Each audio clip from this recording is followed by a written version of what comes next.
하나님 말씀 디모데후서 3장 15절 16절 두 절 보도록 하겠습니다.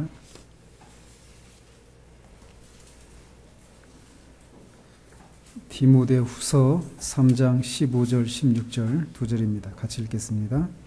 또 어려서부터 성경을 알았나니 성경은 능히 너로 하여금 그리스도 예수 안에 있는 믿음으로 말미암아 구원에 이르는 지혜가 있게 하느니라. 모든 성경은 하나님의 감동으로 된 것으로 교훈과 책망과 바르게 함과 의로 교육하기에 유익하니. 오늘부터 성경 각 권이 무엇을 말하고 있는지에 대해서 살피려고 합니다.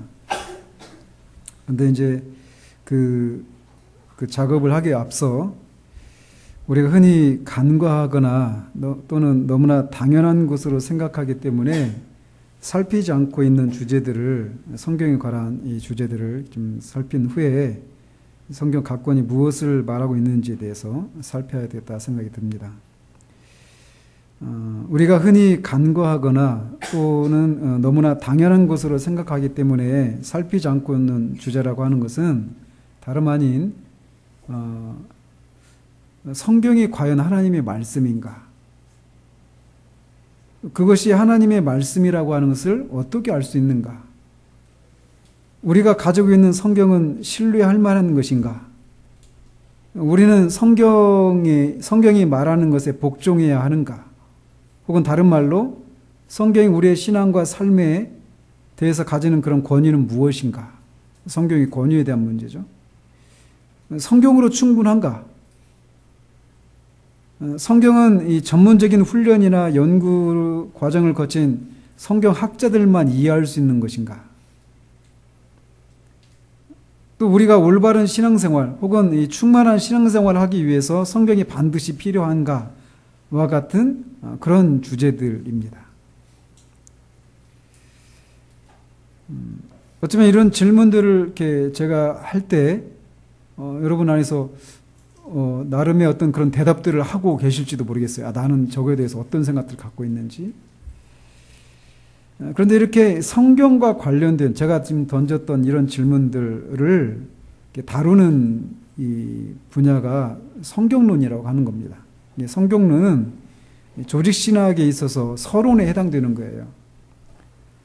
성경이 만약에 오류가 없는 하나님의 말씀이다. 이거는 우리를 구원에 이르게 하는 하나님의 말씀이고 권위가 있는 말씀이다. 이 성경의 권위가 무너지면 우리 신앙 모든 것이 다 무너지는 거거든요. 그런데 이 기본적인 이 진리에 대해 성경에 대해서 성경이 말하는 것들을 우리가 바르게 정리되지 않은 지식을 갖고 있는 경우들이 많아요. 막연하게 성경은 하나님의 말씀이래. 어떤 막연한 그런 지식만 가지고 있고 실제적인 측면에서 실천적인 측면에서 성경을 우리 신앙과 삶의 유일한 권위다라고 말하지만 실천적인 측면에서는 전혀 성경을 읽지도 않고 성경을 사랑하지도 않고 성경을 더 알려고도 하지 않는 이런 것을 보인다라면 우리가 믿는 거하고 우리의 삶은 괴리가 있는 거란 말이에요. 그래서 이렇게 조직신학의 서론에 해당되는 이 신학을 하기 위해서는 성경에서 그 신학의 모든 재료들이 나오는 거잖아요. 근데 이 성경이 정말 과연 이 믿을 만한가? 이런 내용들을 다루는 게 성경론이란 말이에요. 그래서 먼저 이거를 한 후에 과연 그 성경이 무엇을 말하고 있고 또 성경을 구성하고 있는 이 66권의 성경은 각각 무엇을 말하고 있고 또 이것이 서로 간에 또는 전체 이 성경에서 말하고 있는 것과 어떤 연관성이 있는가 이런 것들을 이제 그 후에 살펴가도록 하겠습니다. 그래서 전에도 말씀드렸지만 이 작업은 최소 1년 반, 2년 이 정도 걸리는 작업이에요. 그래서 제가 엄두가 안 나는 작업입니다, 사실. 근데 오전 예배소서도 한 2년 내지 3년은 해야 되는 거거든요. 지금 겁도 없이 지금 시작했습니다. 예. 그래서 어쨌든 저는 이런 일련의 이 작업을 통해서 시편 기자 중에 시편 119편에 특별히 이 하나님의 말씀에 대한 사랑이 막 굉장히 많이 119편이 말하고 있는 게 하나님의 말씀에 대한 사랑이거든요. 내가 모든 재물을 즐거워함 같이 주의 증거들의 도를 즐거워했나이다. 내가 주의 계명들을 사모함으로 내가 입을 열고 헐떡였나이다. 이런 게 우리 모두의 고백이 되어지길 바라요. 정말 그 시편 기자처럼 이 하나님의 말씀에 대한 사랑이 우리 안에서 정말 이렇게 새롭게 되어지는 그런 일들이 있기를 바라면서 시작을 하려고 합니다. 그래서 오늘 첫 번째로 우리가 흔히 성경을 하나님의 말씀이다 이렇게 부르잖아요.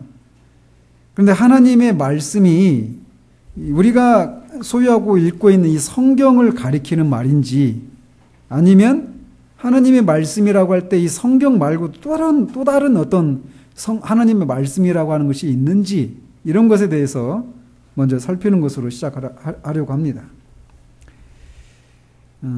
결론적으로 말씀드리면 이 기록된 하나님의 말씀인 성경만을 가리켜서 하나님의 말씀이다 이렇게 말하고 있지는 않다라는 것입니다. 아니에요? 이렇게 벌써 말씀하실지 모르겠지만 사실이 그렇습니다. 그래서 먼저 이 성경이 하나님의 말씀이라고 할 때 기록된 우리가 가지고 있는 이 성경 말씀만 하나님의 말씀이라고 하지는 않는다라는 거예요. 성경은 때때로 하나님의 아들을 하나님의 말씀이라고 칭하기도 합니다. 요한계시록 19장 13절에 보면 또 그가 피 뿌린 옷을 입었는데 그 이름은 하나님의 말씀이라 칭하더라. 여기서 말하는 그는 피 뿌린 옷을 입은 그는 예수 그리스도를 가리켜요. 하나님의 아들. 그 하나님의 아들을 이 이름을 하나님의 말씀이라 이렇게 칭한다라고 말하고 있단 말이에요. 그리고 요한복음 1장 1절에 태초에 말씀이 계시니라 이 말씀이 하나님과 함께 계셨으니 이 말씀은 곧 하나님이시니라. 말씀이 계셨는데 그 말씀이 하나님이시다 이렇게 말하고 있어요. 근데 14절에 보면 그 말씀이 육신이 되어 우리 가운데 거하심에 우리가 그의 영광을 보니 아버지의 독생자의 영광이요 은혜와 진리가 충만하더라 라고 말하고 있어요. 즉 하나님이신 말씀이 육신을 입고 오셨대요. 그분이 누구예요? 예수 그리스도란 말이에요. 그래서 그 예수 그리스도는 하나님이신 말씀, 하나님의 말씀 이렇게 말하기도 한다라는 것이죠.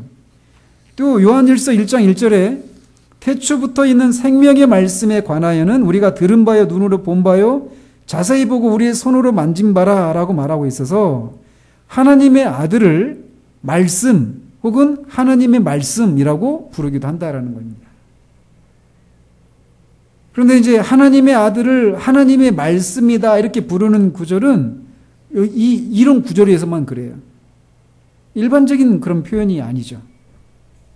그러나 그럼에도 불구하고 이 말씀이신 성자 하나님이 그의 인격과 말씀을 통해 하나님이 어떤 분이신지를 우리에게 알려주고 하나님의 뜻을 나타내는 역할을 감당하고 있는 것을 감당하셨다라고 하는 것을 보여주고 있는 것은 사실이에요. 그래서 이렇게 종종 이 하나님의 아들을 하나님의 말씀이다 이렇게 부르기도 한다라는 거예요. 그런데 또 이제 하나님의 말씀이다라고 말할 때 우리가 하나님이 직접 말씀하신 것을 하나님의 말씀이다 이렇게 말하기도 합니다. 그런데 이렇게 하나님께서 직접 말씀하시는 방법에는 몇 가지 형태가 있어요. 어떤 형태가 있느냐면 먼저는 태초에 하나님이 천지를 창조하시니라. 그리고 뭐라고 말씀하셨죠? 빛이 있으라. 이렇게 말씀하셨어요. 그러니까 어떻게 됐습니까? 빛이 생겼습니다. 즉 그것도 하나님의 말씀이잖아요. 말씀으로 하나님의 천지를 창조하셨잖아요. 근데 그 말씀을 영어로 디크리라고 그래요. 디크리.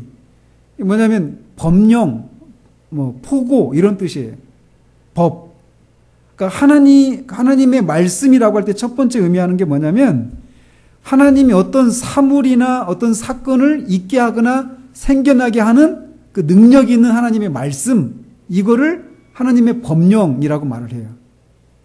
그래서 그 하나님의 입에서 나오는 그 말씀을 가리켜서 하나님의 말씀이다 이렇게 말을 하기도 한다라는 것이죠. 그런 얘기로 성경은 가득 차 있죠. 창세기 1장에 세상의 기원을 밝히고 있는 창세기 1장에 보면 하나님께서 말씀하시자 없던 것들이 막 생겨났어요. 그래서 시편 기자도 시편 33편 6절에서 여호와의 말씀으로 하늘이 지음이 되었으며 그 만상을 그의 입기운으로 이루었도다 이렇게 말을 하고 있는 거예요. 이렇게 하나님의 능력 있고 창조적인 말씀을 하나님의 법령 또는 포고라고 부르는데 이렇게 하나님의 어떤 일이나 사물이 발생하도록 하시는 이 하나님의 말씀을 가리켜서 하나님의 말씀을 하나님 직접 입으로 말씀하신 이거를 하나님의 말씀이다 이렇게 말하기도 한다라는 거예요. 그런데 그런 것을 특별히 가리켜서 하나님의 법령, 하나님의 말씀인데 하나님의 말씀 중에서도 하나님의 법령이다 이렇게 말한단 말이에요. 그런데 이 하나님의 이 법령이 없던 물건이나 사건을 생겨나게 하고 만들어지는 것을 향해서만 하나님의 법령이라고 말하는 게 아니라 하나님이 창조하신 그 사물들이 계속해서 존재하고 지속될 수 있도록 존속할 수 있도록 하시는 그 능력을 가리켜서도 하나님의 말씀이다 이렇게 말을 합니다. 그래서 히브리서 1장 3절에 그의 능력의 말씀으로 만물을 붙들고 계신다 이렇게 증거하고 있어요. 그러니까 이렇게 없는 것을 생겨나게 하는 법령 또는 생겨난 그것들을 붙들고 있는 그 법령 이거를 가리켜서 하나님의 말씀이다 이렇게 말하기도 한다라는 거예요. 그래서 하나님의 말씀이라고 개념이 이 기록된 하나님의 말씀만 있는 게 아니라는 거예요. 그리고 또 이렇게 없는 물건을 생겨나게 하거나 또 생겨난 그 물질을 사물을 존속시키게 하는 그 능력의 말씀을 가리켜서 하나님의 말씀이다. 특별히 하나님의 법령이다 이렇게 말하기도 하는데 하나님이 직접 말씀하시는 경우가 또 다른 경우가 있어요. 없는 것을 생겨나게 하는 이런 데서만이 아니라 하나님이 어떤 사람에게 직접 말씀하시는 것 이런 경우에도 하나님의 말씀이라고 합니다. 그런 예는 성경에 수를 헤아릴 수 없이 많이 등장하고 있죠. 가장 첫 번째 등장하는 경우가 누구에게 말씀하신 걸까요? 아담에게죠. 그죠? 아담에게 이 생육하고 번성하라 이런 말씀도 함께 또 동산에 있는 모든 나무 열매는 네 마음대로 먹되 중앙에 있는 그 선악을 알게 나무 열매는 먹지 말라. 먹으면 반드시 죽는다. 이렇게 말씀하셨어요. 그리고 타락한 이후에도 하나님이 그들에게 직접 저주의 말씀을 하시죠. 뱀에게, 여자에게, 아담에게. 그죠? 그 이후에도 노아에게 심지어는 가인에게도 말씀하시죠. 그죠? 또 십계명을 주시는 장면에서도 이스라엘 백성 전체에게 말씀하시기도 하십니다. 하나님이 이 모든 말씀을 이르시되 나는 너를 애굽 땅 종 되었던 집에서 인도하여 낸 너희 하나님 여호와라 라고 이렇게 말씀하셔서 이스라엘 백성을 향해서도 말씀하시고 계신 것을 볼 수 있어요. 또 예수 그리스도께서 세례를 받으실 때도 이는 내 사랑하는 아들이요 내 기뻐하는 자라 변화산상에서도 제자들에게 말씀하시죠. 그리고 요한복음에서도 보면 주님이 그 십자가 고난을 앞두고도 다시 하늘에서 하나님의 음성이 들리죠. 이게 직접적으로 하나님이 말씀하시는 거예요. 그래서 하나님께서 이렇게 특정한 사람들에게 개인적으로 말씀하시는 그 말씀도 하나님의 말씀이라고 부른단 말이에요. 근데 그런 말씀들을 보면, 그 사건들을 보면 그것을 듣는 사람들이 직접적인 하나님의 말씀을 들었던 것이 분명합니다. 성경에 그런 기록들을 보면. 그들은 바로 하나님의 음성을 들었고, 그래서 그 말씀을 절대적인 권위를 가진 말씀이요, 믿을 수 있는 말씀으로 들었던 것이 분명해요. 따라서 그런 절대적이고 믿을 수 있는 말씀을, 하나님의 입으로부터 직접 나오는 말씀을 들은 사람이 그 말씀들을 믿지 않고 순종하지 않는 것은 누구를 향한 거예요? 결국 하나님을 불신하고 하나님께 불순종하는 죄가 되는 거예요.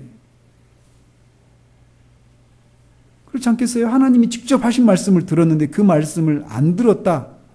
결국 하나님을 불순종한 거죠. 그게 바로 죄예요.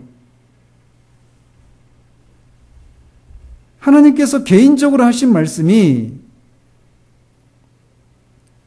이렇게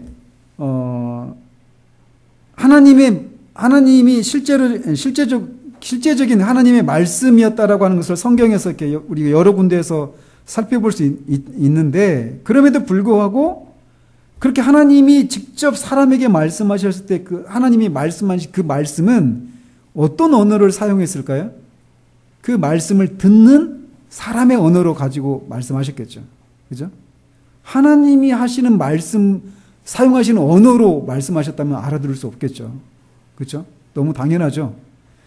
근데 이렇게 그 사람이 이해할 수 없는 이상한 말이 아니었단 말이에요. 그 사람이 그 말씀을 들은 사람이 이해할 수 있는 인간의 언어로 말씀을 하셨단 말이죠.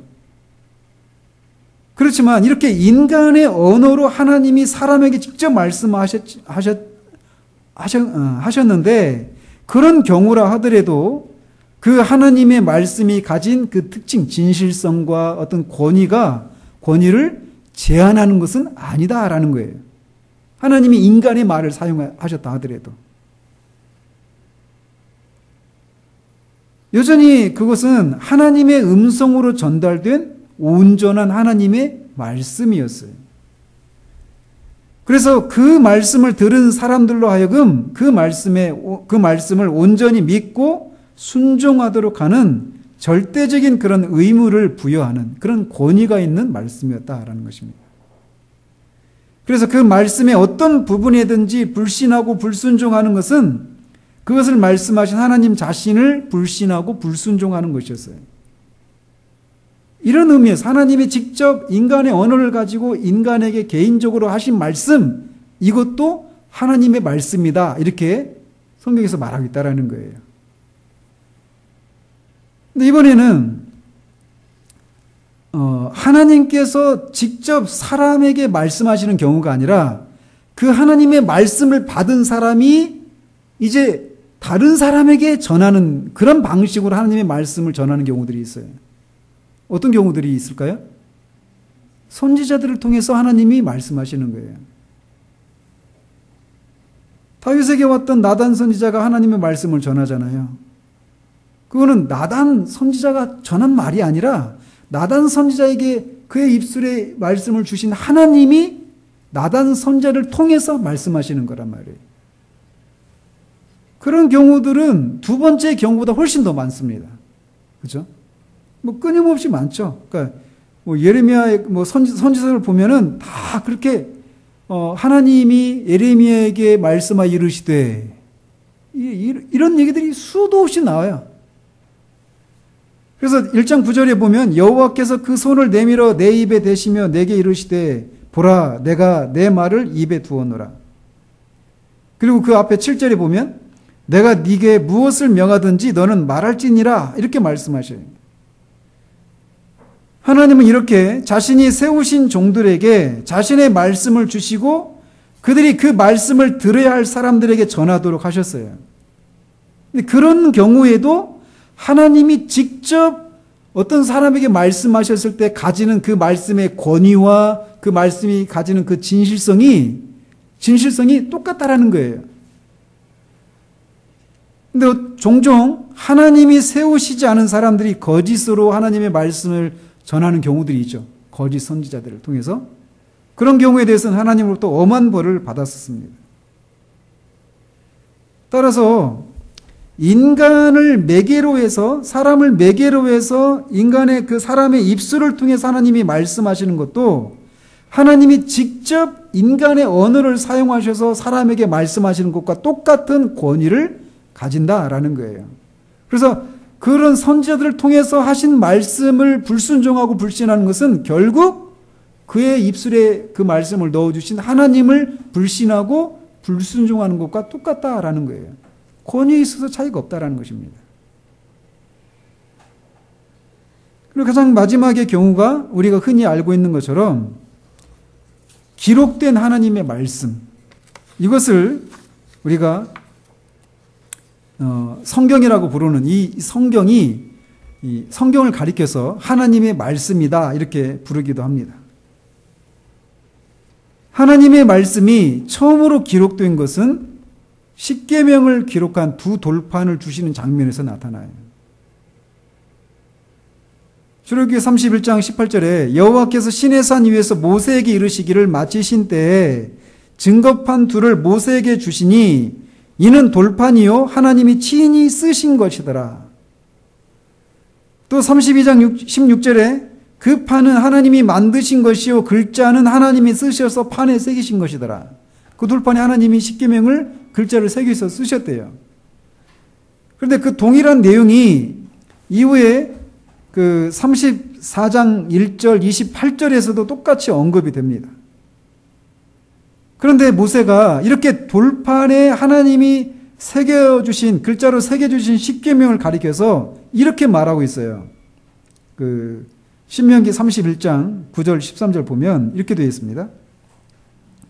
또 모세가 이 율법을 써서 여호와의 언약궤를 메는 레위 제사장들과 이스라엘 모든 장로에게 주고 모세가 그들에게 명령하여 이르기를 매 7년 끝에 곧 면제년의 초막절에 온 이스라엘이 내 하나님 여호와 앞 그가 택하신 곳에 모일 때에 이 율법을 낭독하여 온 이스라엘에게 듣게 할지니 곧 백성의 남녀와 어린이와 내 성읍 안에 거류하는 타국인을 모으고 그들에게 듣고 배우고 내 하나님 여호와를 경외하며 이 율법의 모든 말씀을 지켜 행하게 하고 또 너희가 요단을 건너가서 차지할 땅에 거주할 동안에 이 말씀을 알지 못하는 그들의 자녀에게 듣고 내 하나님 여호와 경외하기를 배우게 할지니라. 이렇게 말씀하셔요.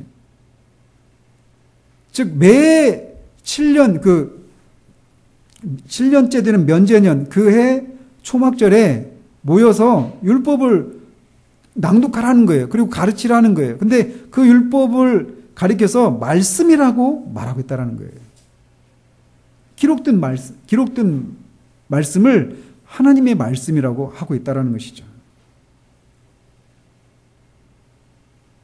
또 신명기 31장 24절 26절에서는 모세가 이 율법의 말씀을 다 책에 써서 마친 후에 여호와의 언약궤를 메는 레위 사람들에게 명해서 율법책을 가져다가 여호와 하나님 언약궤 곁에 두라고 명령을 합니다. 그래서 율법의 말씀을 책에 썼다라고 말하고 있어요. 근데 이 말을 이 책에 써 있는 이 계명 율법을 하나님의 말씀이다 이렇게 말하고 있다라는 거예요. 그리고 또 여호수아서 24장 26절에 보면 여호수아가 이 모든 말씀을 하나님의 율법책에 기록하니라. 하나님의 말씀인 이 책에 어떤 내용이 더 첨가되고 있는 것을 말하고 있어요. 또 이사야 선지자에게는 이제 가서 백성 앞에서 서판에 기록하며 책에 써서 후세에 영원히 있게 하라. 그래서 기록으로 남겨진 이 하나님의 말씀이 하나님이 직접 하신 말씀처럼 또 선지자를 통해 하신 말씀처럼 하나님의 말씀이라고 말하고 있다는 거예요.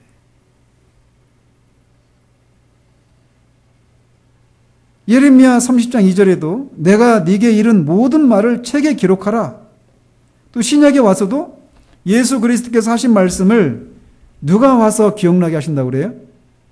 성령께서 오셔서 기억나게 하실 것이라고 제자들에게 약속합니다.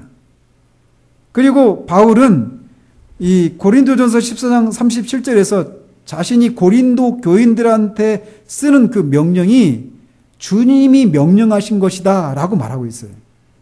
그리고 사도 베드로도 이 바울이 기록한 것을 하나님의 영에 의해서 기록한 것이다라고 말하고 있단 말이에요. 이렇게 기록된 말씀들은 다 무엇으로 기록되어 있어요? 인간의 언어로 기록되어 있죠. 인간의 언어로 기록이 되어 있지만 이것이 하나님의 말씀이라고 간주하고 있다는 거예요. 성경에서. 따라서 이 기록된 하나님의 말씀들도 하나님이 직접 사람에게 말씀하신 것만큼 또 사람을 통해서 사람들에게 선지자를 통해서 말씀하신 것만큼 똑같은 그런 권위와 이 신빙성, 이 진실성을 가지고 있다라는 것입니다. 따라서 그 기록된 말씀을 불신하고 불순종하는 것은 하나님의 말씀을, 즉 하나님을 불신하고 하나님께 불순종하는 거란 말이에요. 그런데 이렇게 한편 하나님의 말씀이 이렇게 문서로 기록됨으로써 다음과 같은 몇 가지 유익이 있게 되었습니다. 하나님의 말씀이 처음에 기록한 사람이 누구죠? 하나님의 말씀을? 네? 모세잖아요, 모세. 모세오경이 맨 앞에 있잖아요. 모세 전에 노아나 아브라함이나 아담이나 하나님이 직접 말씀하셨잖아요. 그때는 기록으로 남겨놓지 않았단 말이에요. 그러면 아담이나 아브라함이나 이런 사람들이 하나님이 그들에게 말씀하셨던 것을 그 후에 태어난, 모세 같은 경우는 아브라함하고 거의 한 600년 차이 나거든요. 500년 이상, 600년 이 정도 차이 난단 말이에요. 아담하고는 2000년 이상 차이 나죠. 한 2500, 600년? 이 정도 차이 난단 말이에요. 그 전에 했던 노아가 했던 말들 어떻게 알 수 있을까요? 그게 다 사람들에 의해서 구전된 거예요. 구전된 거. 하나님이 아브라함에게 말씀하신 것들을 다 구전한 거예요. 아브라함이 이삭에게, 이삭이 야곱에게, 야곱이 요셉에게, 요셉이 또 그 자손들에게. 이런 식으로 계속해서 하나님이 사람들에게 말씀하신 것이 입으로 전해져 왔단 말이에요. 구전되었단 말이에요. 그러니까 사람들의 기억에 의해서 또 구전에 의해서 하나님의 말씀이 다음 세대로 계속 이렇게 전승되어져 온 거예요. 그런데 그런 방법은 문서로 기록되는 것보다는 믿을 만한 방법이 아니었습니다. 그렇지 않겠어요? 그리고 거기에 사람의 기억이 어때요? 아까도 말했잖아요. 기억력이 점점 들어도 잊어먹는다고 그러잖아요. 그 기억력이 점점 감퇴하고 가물가물해진단 말이에요. 그리고 말이라고 하는 것이 전달되고 하다 보면 어때요? 우리 말리기 게임 하죠? 맨 처음에 한 사람하고 맨 뒤에 사람하고 해보면 말이 다른 경우들이 있단 말이에요. 그런데 문서로 기록하면 그런 위험이 없겠죠. 그래서 더 정확하게 하나님의 말씀이 다음 세대에게 전달될 수 있는 그런 유익이 있게 된 거예요. 또 이렇게 말씀이 기록이 됨으로 인해서 하나님의 말씀이 기록이 됨으로써 얻을 수 있는 두 번째 유익이 뭐냐면 기록된 말씀을 계속해서 읽을 수 있는 기회가 주어지잖아요. 그죠? 그래서 그 말씀을 연구하고 토론이 가능하게 함으로써 그 말씀들을 좀 더 바르게 이해할 수 있고 그래서 확실하게 순종할 수 있도록 하는 그런 유익이 주어진 거예요. 세 번째로 기록된 하나님의 말씀은 단순히 처음에 하나님의 말씀이 전송되는 방식처럼 사람들의 기억과 이 구전에 의한 방법보다 훨씬 많은 사람들이 그 하나님의 말씀에 접근하기가 더 쉽겠죠. 그죠? 그전에는 어때요? 그걸 기억하고 있는 사람에게, 그 알고 있는 사람에게 가야 그 말씀을 들을 수 있는 거예요. 근데 그것마저도 시간이 흐르면서 전해지고 하다 보면은 잘못 들을 수도 있는데 하나님의 말씀이 기록이 되니까 이제 기록된 말씀을 가지고 있으면 어디서라도 하나님의 말씀을 쉽게 접근할 수 있는 그런 용이함이 생겼다라는 것입니다. 이렇게 하나님의 말씀이 기록됨으로써 신빙성, 영구성, 그리고 접근 용이성 등의 그런 이점이 생겨나게 된 거예요.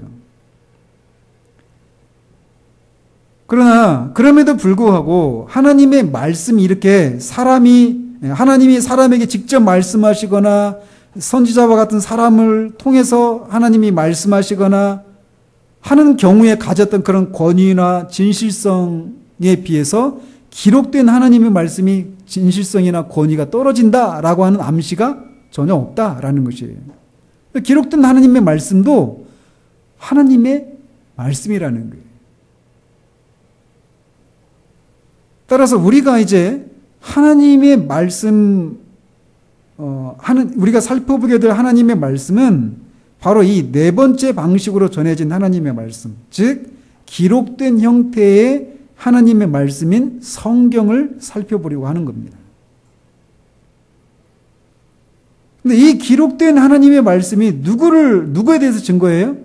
인격체로서의 하나님의 말씀이신 분, 즉 예수 그리스도에 대해서 증거하고 있다라는 것입니다. 그래서 우리가 이제 연구할 수 있는 하나님의 말씀의 형태는 법령으로서의 하나님의 말씀이 아니에요. 또 하나님이 직접 말씀하시는 형태의 하나님의 말씀이 아닙니다. 또 선지자를 통해서 전해지는 그런 형태의 하나님의 말씀이 아니라 기록된 하나님의 말씀에 대한 연구라는 거예요. 왜냐하면 이제는 법령으로 전해지는 하나님의 말씀, 법령으로서의 하나님의 말씀, 사람에게 직접 말씀하시는 그런 형태의 하나님의 말씀, 선지자를 통해서 이렇게 한 달이 건너서 전해지는 형태의 그런 하나님의 말씀, 이런 형태의 하나님의 말씀은 이제 없다라는 거예요. 성경이 완성이 됨으로 인해서. 이 기록된 하나님의 말씀을 주야로 묵상하는 자가 복이 있다라고 시편 기자가 말합니다. 그리고 여호수아에게 이 율법책을 네 입에서 떠나지 말게 하며 주야로 그것을 묵상하여 그 가운데 기록한 대로 다 지켜 행하라.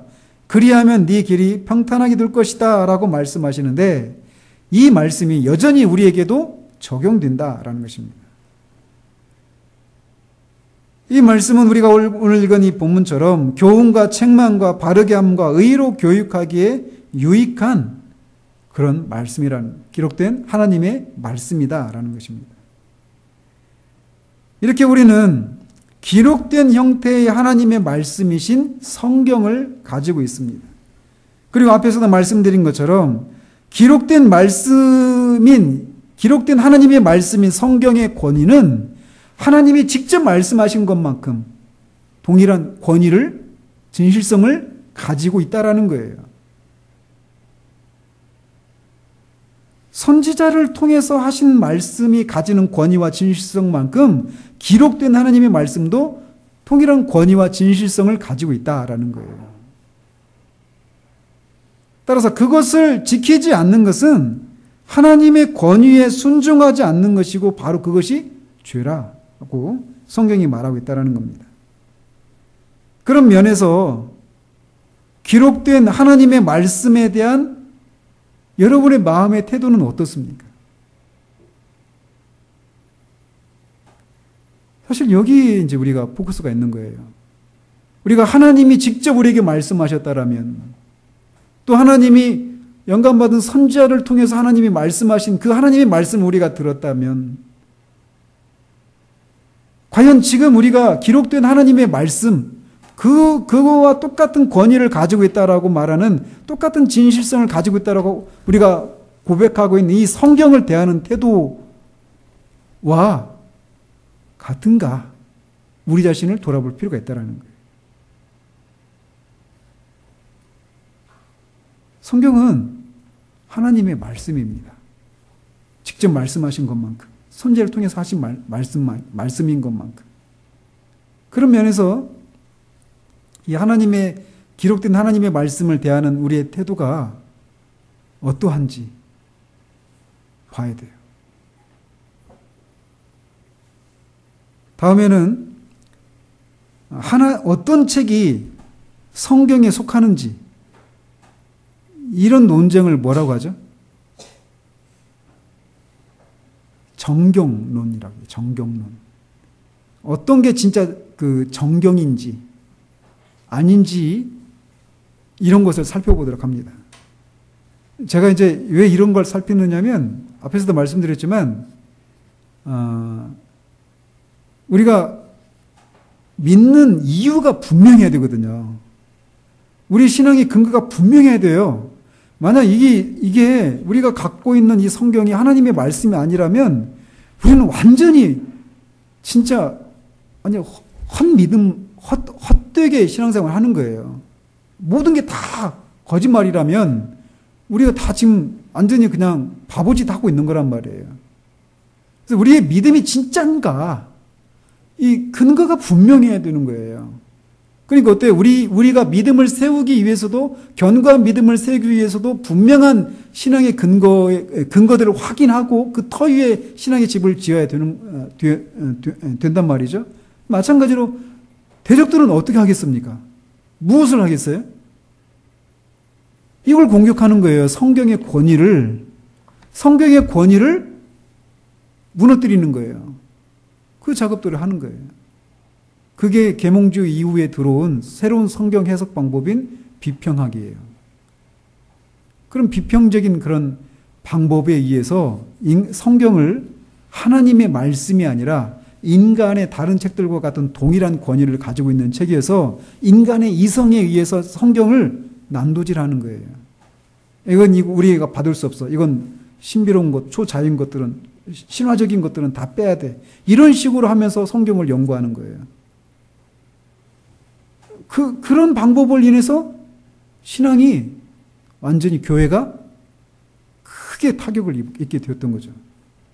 이렇게 성경의 권위가 진짜 있는지 없는지 이거에 의해서 참된 신앙이 세워지든지 아니면 그게 무너지면서 완전히 신앙이 무너져 버리든지 그 중심에 성경의 권위의 문제가 있단 말이에요. 그래서 우리가 지금 믿고 있는 그냥 맹목적으로 믿고 있는 이런 것이 아니라 진짜 어떤 근거가 있는지 이걸 확인하는 작업들을 해야 된다라는 거예요.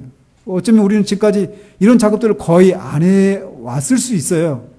이번 기회에 그걸 하고 넘어가자라는 것입니다.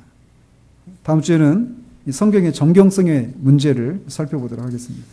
기도하겠습니다. 하나님 아버지, 우리가 성경의 각권을 어떻게 읽어야 되는가에 대한 문제를 살피기 전에 성경은 과연 어떤 책이고 또 과연 하나님의 말씀인가, 믿을만한가, 권위가 있는 것인지, 어떤 책이 정말 성경에 속하는 것인지 이런 성경에 관한 그런 문제들을 살피고 있습니다. 하나님, 오늘 첫 시간에 우리가 하나님의 말씀에 대해서 여러 가지 형태에 대해서 우리가 살펴보았습니다. 하나님이 직접 말씀하신 것, 또 없는 물건을 생겨나게 하시는 그런 법령, 또 그것을 존속시키는 그런 의미의 그런 하나님의 말씀, 선지자를 통해서 하시는 말씀, 이런 것을 다 우리는 하나님의 말씀이라고 부르고 그것에 동의를 합니다. 그리고 그렇게 그런 말씀, 하나님이 그렇게 말씀하신 것을 믿지 않거나 불순종하는 것은 하나님을 불신한 것이고 불순종하는 것이다라고 우리는 인정을 합니다. 그러나 성경은 또 기록된 말씀도 하나님의 말씀이라고 우리에게 말해주고 있습니다.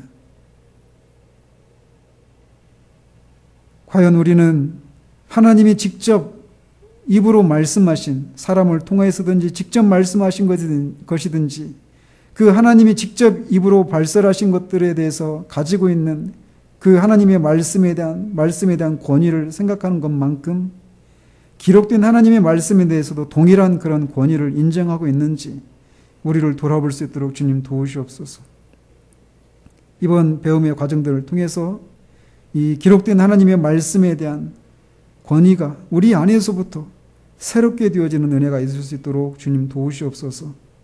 정말 그래서 시편 기자가 말하듯이 이 하나님의 말씀이 정말 우리를 지혜롭게 하고 우리를 노인보다 더 승하게 하고 우리를 정말 우리의 발등에 빛이라고 말하는 그런 고백이 우리의 고백이 되게 하시고 하나님의 사람으로 교훈하고 바르게 하고 책망하고 의로 교육하기에 유익하다라고 하는 이 말씀이 정말 진실로 그러합니다라고 하는 고백이 우리 모두의 고백이 되어지는 일들이 있을 수 있도록 주님 도우시기를 원합니다.